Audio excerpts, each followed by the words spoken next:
You won't be saved by one call.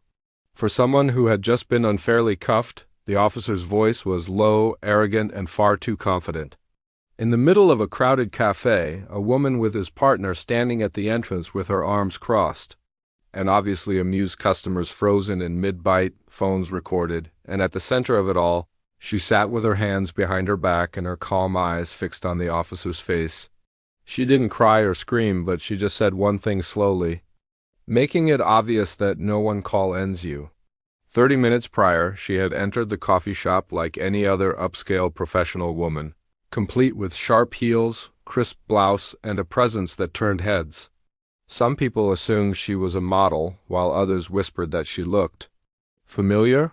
She ordered a simple latte, sat down near the window, and took out her laptop when trouble arrived. 2 officers with a photo on their phones entered the cafe, scanning the area and locking onto a woman suspected of identity fraud who frequently frequents upscale areas. Without requesting identification, they moved in and without asking her. She looked up, stunned but composed. "I believe you're looking at the incorrect individual." "You're making a huge mistake," she warned, but they weren't listening. They were already reading her rights. She allowed them for a minute, letting the cuffs click around her wrists, letting every camera in the area capture her face, her calmly composed, devastatingly beautiful face, and then she asked, "May I make one phone call?" The lead officer smiled sarcastically. "Sure, we do." And before she could stand, he yanked her up, twisting her arms behind her back as gasps rippled throughout the cafe. After rolling his eyes, the officer gave her a phone, which she rang once. Before saying, "Hello, sweetheart. They don't know who I am, you might want to fix that." That was all she said before grinning and returning the phone. 10 minutes later, the entire cafe shook. 3 black SUVs screeched to a stop outside. Men in suits flooded the entrance, earpieces, badges, authority that made even the cops stand at attention, and the officer asked, "What's going on?" A tall agent walked straight up, shoved a document in his chest, and growled, "You just detained the First Lady of the state." The cuffs dropped so quickly that they clattered on the floor, and the woman stood, rubbed her wrists, and turned to the officer, who had smirked at her minutes earlier. "You didn't ask for identification, you didn't verify the facts, you saw a pretty face. You made a stupid assumption, and that officer ends careers."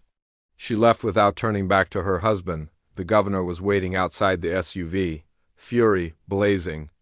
In the back of his eyes, the policemen were not only suspended but also looked into for using excessive force and putting the public in danger.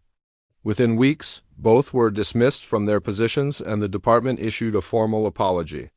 At the identical table, the cafe employees framed a photo of her with a plaque that said, "Grace under pressure."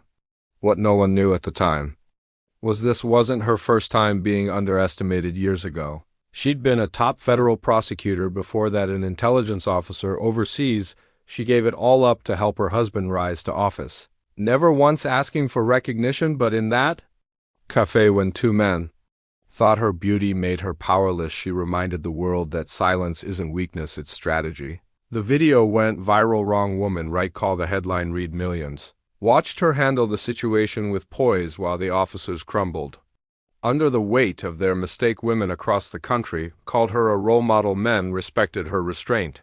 And the governor, he changed statewide training policies on handling civilian encounters. Because of her, she never once spoke publicly about it, but insiders say her husband still keeps a photo from that day on his desk. Not because it was a scandal, but because it reminded him of the woman he married, the woman who could crush careers with a single phone call, but chose to do it with dignity. So don't mistake grace for weakness. Sometimes the most powerful person in the room is the one everyone doubts until it's far too late. Before we end this story, if this story resonated with you, please subscribe to the channel, hit the like button, and leave a comment in the comments section below. We also want to know where you're viewing from.